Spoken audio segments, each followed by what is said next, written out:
যারা বলবেন আল্লাহ আল্লাহ তারা বলতেছেন আল্লাহ, মরার আগের খুব বোবা করে দিও, এর মুখের যেন কলমা উচ্চারণ না হয়।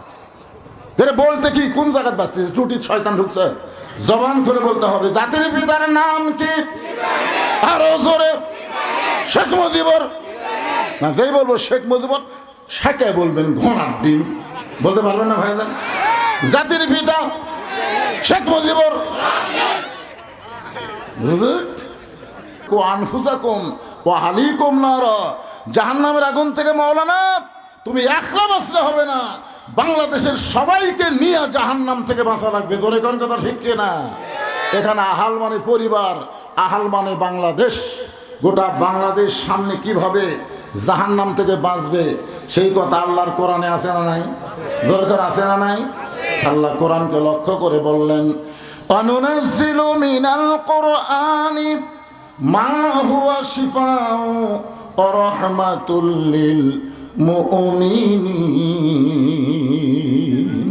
এই আয়াতের বাংলা অর্থ হলো সব সমস্যার সমাধান দিতে পারে আল কোরআন। আপনাদের বিশ্বাস হয়? বিশ্বাস হলে খালি গোবিন্দগঞ্জের ছেলেরাই পাগড়ি লিয়ে গেল, দাসগ্রামের ছেলে কোথায়? এটা বিশ্বাস লক্ষণ। চিন্তা করে দেখেন, এখানে যে ফেরেশতাগুলো আছে এরাও তো বেজার হয়ে গেছে। কে রে, এই মাহফিলে আসলাম সব পাগড়ি নিল গোবিন্দগঞ্জ গাইবান্ধার, তাহলে নন্দীগ্রাম কোথায় গেল রে? সব সমস্যার সমাধান দিতে পারে আল কোরআন। এটা যদি বিশ্বাস হয় তাহলে পরের ছেলে শুধু হাফেজ হবে না, আমার ছেলেকেও হাফেজ বানানো লাগবে। জোরে কোন কথা ঠিক কিনা কথা বলে? আজকে হাফেজের সংখ্যা কম, যার কারণে কোরআনের মূল্যায়ন কম হচ্ছে, আর যারাই হাফেজ হচ্ছে তাদেরকে খুব একটা গুরুত্ব দেওয়া হচ্ছে না। আসেন, সমস্ত ক্ষমতার মালিক আল্লাহ, আর আল্লাহ আয়াতের মধ্যে বললেন সব সমস্যার সমাধান দিতে পারে আল কোরআন। একটু গলা ছায়া বলা লাগবে, পারবেন আপনারা? আমি যেই বলবো সব সমস্যার সমাধান, আপনার বলবেন দিতে পারে আল কোরআন। সব সমস্যার সমাধান আল কোরআনের আলো, সংসদে জালো। সারা জীবন তো ঘর জ্বলালেন, কাম হলো না। 54 বছর আমরা ঘরে ঘরে জ্বলাছি, কিচ্ছু হয়। 54 বছর দেখা শেষ। আগামীতে বিপদের দোয়ার নামে মানুষটা যখন ক্ষমতার চেয়ার পাশে, আমরা বিপদে পড়লে কোন দোয়া পড়ি? কয় না? আপনার বিপদে পড়লে একটা দোয়া পড়ে না, তার নাম কি? দোয়া ইউনুস। এখন বর্তমানে চেয়ারে যাই বসে আছে, তার নাম কি? ইউনুস নবীরে খাইল, ফেরেশতা পাঠাইলেন আল্লাহ ইসমে আজম দিয়া, দমে দমে সে হরদম পড়ে সে ইসমে আজম, মাছেরই উদর হইতে বাঁচাইল প্রাণ। সবাই বলেন আল্লাহু আল্লাহু, তুমি জানলে জানালুহু, শেষ করা তো যায় না গে তোমার গুণগান। আলহামদুলিল্লাহ। আল্লাযী খলাকাল মাউতা ওয়াল হায়াতা লিয়াবলুয়াকুম আইয়ুকুম আহসানু আমালান ওয়া হুয়াল আজিজুল গফুর। প্রথম আয়াতের মানে শব্দ অর্থ আপনারা শুনেছেন, শাব্দিক অর্থ আপনারা শুনেছেন। এবার দ্বিতীয় অর্থ আয়াত। আল্লাযী মানে যিনি, যিনিকে? আল্লাহ। খলাকাল মাউতা ওয়াল হায়াতা, মৃত্যু এবং হায়াতকে সৃষ্টি করেছেন। আমরা কাউকে কোনোদিন বাঁচাতেও পারবো না, কাউকে কোনোদিন মারতেও পারবো না। বাঁচা এবং মারার মালিককে বিশ্বাস করা লাগবে। হ্যাঁ, কি জন্যে? লিয়াবলুয়াকুম, তোমাদেরকে পরীক্ষা করা হবে। কিসের পরীক্ষা? আইয়ুকুম আহসানু আমালা, সুন্দর আমলের পরীক্ষা হবে। আপনাদের কাছে এমন ধারাপাতের মতো একটু প্রশ্ন করব। সুন্দর আমল যদি আমরা করতে চাই, সবাই খেয়াল করেন, তাহলে সুন্দর একটা পরিবেশের দরকার আছে না নাই? সুন্দর একটা পরিবেশ যদি আমরা তৈরি করতে চাই, তাহলে সুন্দর একটা সমাজের দরকার আছে না নাই? সুন্দর একটা সমাজ যদি আমরা তৈরি করতে চাই, তাহলে সুন্দর একটা রাষ্ট্র গঠনের দরকার আছে না নাই? আর সুন্দর একটা রাষ্ট্র যদি তৈরি করতে চাই, তখন মানুষের তৈরি আইন দিয়া, ডক্টর কামালের সংবিধান দিয়া সুন্দর রাষ্ট্র তৈরি হবে না। সুন্দর রাষ্ট্র তৈরি করতে গেলে আল্লাহর কোরআন লাগবে। জোরে কোন ঠিক কিনা? এটা কি আপনারা বিশ্বাস করেন? আল্লাহর কোরআন দিয়ে এই বাংলাদেশ যখন চলবে, তখন বাংলাদেশটা কেমন দেশ হবে এইটা বোঝানোর জন্য বলতেছি। বাংলাদেশের মতন ৯৬টা দেশের খলিফা, আমাদের বাংলাদেশের মতন ৯৬টা, কয়টা? ৯৬টা দেশের খলিফা নাম হলো হযরত ওমর। উনি মদিনার মসজিদের মেম্বরে বসে নিজের গালে নিজে চল মারতেছেন, ডান হাতে ডান গালে, বাম হাতে বাম গালে চল মারতেছেন। চিন্তা করে দেখেন, বাংলাদেশের মতন ৯৬টা দেশের খলিফা হযরত ওমর নিজের গালে নিজে চল মারতেছেন। এমন সময় ওসমান গনি মসজিদে নববীর মধ্যে ঢুকে বলতেছি, আমির আল মুমিনিন, আপনি কি পাগল হয়ে গেলেন? নিজের গালে নিজে চল মারতেছেন, কারণ কি? ওমর ফারুক বলে, ওসমান, অতীতের কথা আমার বারবার মনে হয়, অতীতের কথা। প্রকৃত মুসলমান যারা হবে তারা অতীত এবং ভবিষ্যৎ মনে রাখতে হবে। খালি বর্তমানে কি হনুরে এইটা ভাবলে হবে না। আমি অতীতে আপনাকে দাসগ্রামের বক্তা ছিলাম না? এক ছেলে আমাকে বললো, হুজুর আপনি প্রথম আইছেন ভ্যানত চড়ে। আমার অতীত হলো আপনাকে দাসগ্রামে ভ্যানে চড়ে ওয়াজ করবে যাচ্ছি। আমার অতীত হলো দাসগ্রামে ওয়াজ করে টাকা আপনারা কি দিচ্ছেন আমাকে জানাননি, ওপর ১০০ টাকা, ভিতরে খালি ১০ টাকা দিয়ে মোটা করে দিচ্ছেন। আমার অতীত হলো আমি একটা মোটর সাইকেল নিয়ে ওয়াজ করতে আসতাম, সকালবেলা বাড়ি ঠেলা দিয়ে চালু করা লাগতো, ও আর শেষ হলে ঠান্ডায় ঝুমা যেত, আবার হাফ কিলো ঠেললে মোটর সাইকেল চালু হতো। এটা হলো আমার অতীত। আমার বর্তমান হলো কি হনুরে, এমন এক গাড়ি ভাই, সে গাড়ির চড়ে ওয়াজ করে বেড়ায়, ঠান্ডাও লাগে না, ঠেলাও লাগে না। এটা হলো আমার বর্তমান।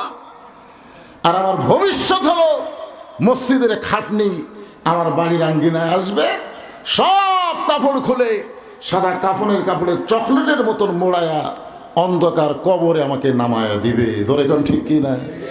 এখন আমি বর্তমান পায়া অতীত ভুলে গেলাম, ভবিষ্যতেরও চিন্তা ছাড়া দিলাম, যেটা করেছিল হাসিনা। ধরে কোন কথা ঠিক কি না?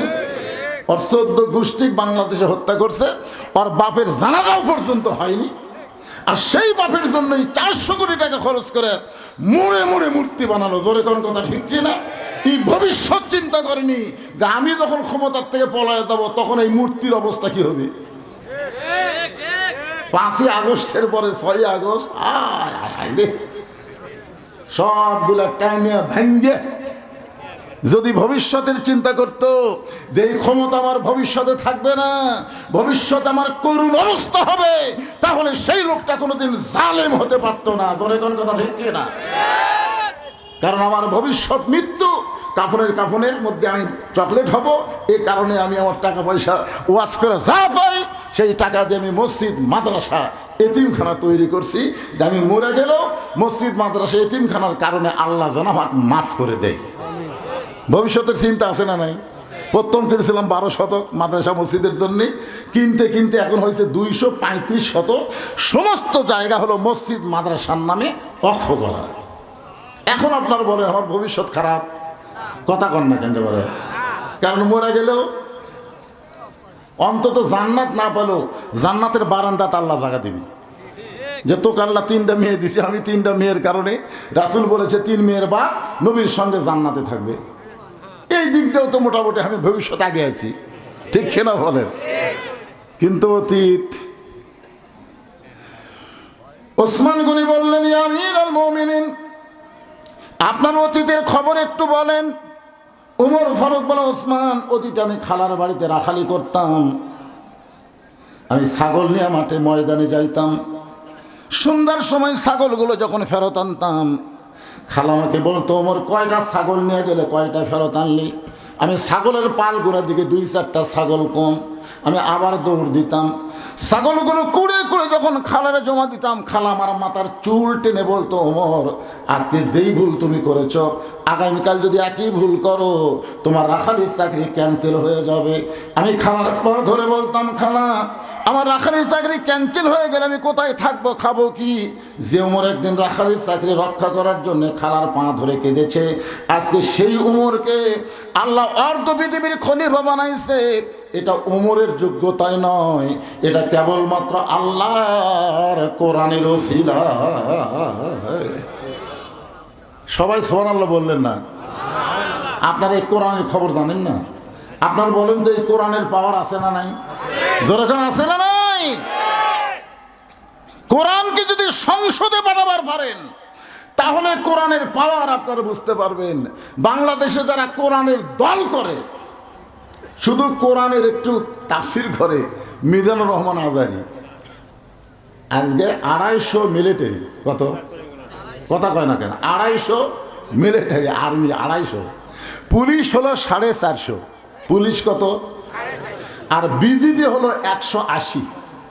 মিজানুর রহমানের মাহফিলকে কন্ট্রোল করতে পারতেছে না।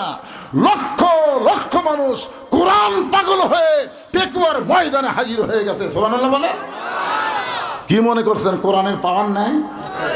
হাসিনা খালি না, হাসিনার 14 গোষ্ঠী এক জায়গায় যদি একত্র হয়, বিরিয়ানি দিয়েও মানুষ পাওয়া যায় না। যে 500 টাকা করে গাড়ি ভাড়া আর 1 প্যাকেট করে বিরিয়ানি, কাচ্চি বিরিয়ানি, এই সারা চামচা যারা তারা খালি যাবি। জোরে কর কথা ঠিক কিনা? বাদ বাকি কেউ যাবি না, সময়ের দাম নাই। আর কুটি বগুড়া, কুটি থেকে পেকুয়া কক্সবাজার, সেখানে আজকে মিজানুর রহমান আজাহারির কারণে আল্লাহর কোরআনের পাওয়ারে, জোরে কর সুবহানাল্লাহ। শুধু ওয়াজ শোনার দিক দিয়ে যদি কোরআনের এত পাওয়ার হয়, গোটা বাংলাদেশের মানুষকে এক জায়গায় করতে পারে, এ কোরআন যেদিন বাংলাদেশে চালু হবে সেই দিন বুঝবেন আল্লাহর কোরআনের পাওয়ার কি। এই কোরআন বাংলার জমিনে যখন চালু হবে তখন বাংলাদেশের অবস্থাটা কেমন হবে আমি আপনাদেরকে সরাসরি দেখানোর জন্য বলতেছি। একটু দেখেন আল্লাহর হস্তে। এই অর্ধ পৃথিবীর খলিফা হযরত ওমর ছদ্মবেশে মদিনার অলি গলি ঘুরতেছেন আল্লাহর কোরআনকে দেখার জন্যে। হঠাৎ হযরত ওমর দেখতে পাই 2 পাহাড়ের মাঝখানে একটা মরুভূমি। ওই মরুভূমির মধ্যে একজন রাখাল উট আর দুম্বা চড়ায়। হযরত ওমর আল্লাহর কোরআনকে দেখার জন্য রাখালের কাছে গেলেন। একটা মানুষের কাছে গেলেও আল্লাহর কোরআন দেখা যায়, আর বাংলাদেশে হাফেজের কাছে আসলে আল্লাহর কোরআন শোনা যায়। শুধু কোরআন শোনার জন্য আল্লাহ দুনিয়াতে পাঠায় নাই, বাস্তবে আল্লাহর কোরআন দেখার জন্য কোরআন পাঠাইছে। জোরে কোন ঠিক কি না? বাংলাদেশে কোরআন শোনার দিক দিয়ে আমরা 1 নম্বর, আবার তেলাওয়াতের দিক দিয়েও কিন্তু 1 নম্বর। প্রত্যেক বছর গোটা বিশ্বের ভিতরে বাংলাদেশের হাফেজরাই কিন্তু সোনার পদক পায়। জোরে কোন কথা ঠিক কি না? তাহলে একজন হাফেজের কাছে গেলে কি পাবেন? কোরআন দেখতে পাবেন, শুনতে পাবেন। আর হযরত ওমর ছদ্মবেশে ঘুরতেছে কোরআন দেখার জন্য, যে কোরআন এটা আসলে কি। রাখালকে সালাম দিলেন, আসসালামু আলাইকুম রাখাল ভাই, আমার পেটে ক্ষুধা লাগছে, উঠের 1 পেয়ালা দুধ চাই। রাখাল মুচকি মুচকি হাসে। ওমর ফারুক বললেন, মিয়া তোমাকে সালাম দিলাম, উঠের 1 পেয়ালা দুধ চাইলাম, তুমি মুচকি মুচকি হাসো কেন? রাখাল বলতেছে, তুমি সালাম দাও আর দুধ চাও, আমি তোমার সালামের উত্তর দেব না, উঠের দুধও দেব না। ওমর ফারুক বলেন, আমার অপরাধ? বলে, তোমার অপরাধ হলো আগে তোমার পরিচয় দাও। পরিচয়ের কথা কোরআন আছে না নাই? আল্লাহ বলেছেন, ওমান আহসানু কাওলাম মিম্মান দাআ ইলাল্লাহ ওয়া আমিলা সালিহান ওয়া ক্বালা ইন্নানি মিনাল মুসলিমিন।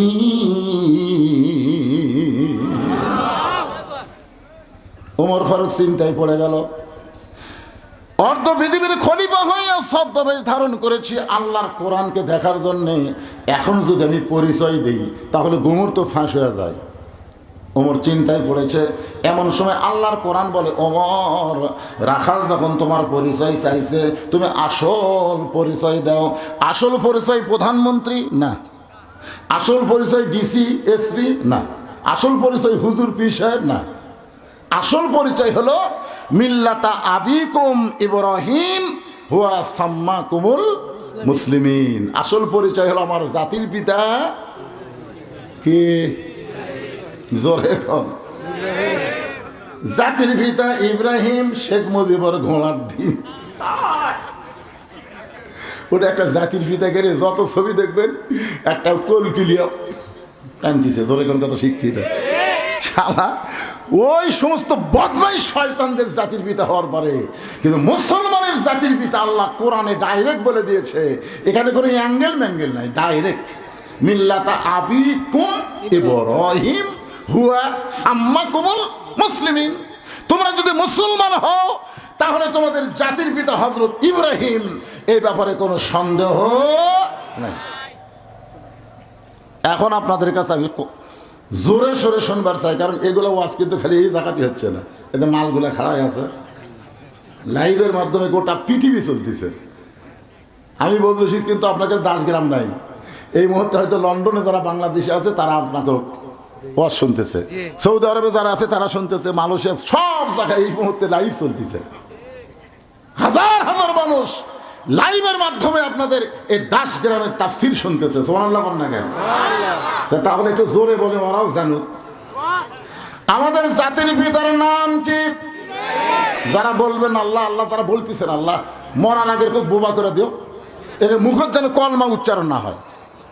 এর বলতে কি কোন জায়গায় বাঁচতেছে, ত্রুটি শয়তান ঢুকছে, জবান করে বলতে হবে। জাতির পিতার নাম কি? আরো জোরে। শেখ মুজিবর না, যেই বলবো শেখ মুজিবর শেখে বলবেন ঘোড়ার ডিম, বলতে পারবেন না ভাইজান? জাতির পিতা শেখ মুজিবর, মরার আগে খুব বোবা করে দিও, এর মুখের যেন কলমা উচ্চারণ না হয়।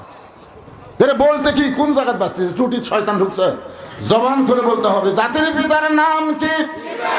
আরো জোরে। শেখ মুজিবর না, যেই বলবো শেখ মুজিবর শেখে বলবেন ঘোড়ার ডিম, বলতে পারবেন না ভাইজান? জাতির পিতা শেখ মুজিবর।